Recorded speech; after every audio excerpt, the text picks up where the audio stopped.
நான் ஒரு கவிதை சொல்லிட்டா? கவிதையா? மரத்துல இருக்கிறது காய், மரத்துல இருக்கிறது காய்.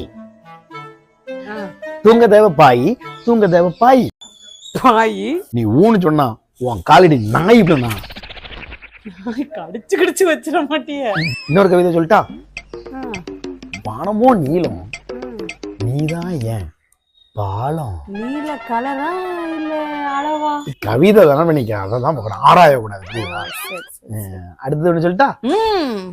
ஓடி விளையாடு பாப்பா, நீ இல்லன்னா ரொம்ப வாடி போயிரும் பாப்பா. என்ன கிச்சன்ல சத்தம்? பூனை பாத்திரத்தை உருட்டுதோ? பூனெல்லாம் பாத்திரத்தை உருட்டல, ஒரு பெருச்செளிதான் ரொம்ப நேரமா இங்க நின்று உருட்டு உருட்டுன்னு உருட்டிட்டு இருக்கு. நீ சனிக்கிழமைல அதுக்குதான்.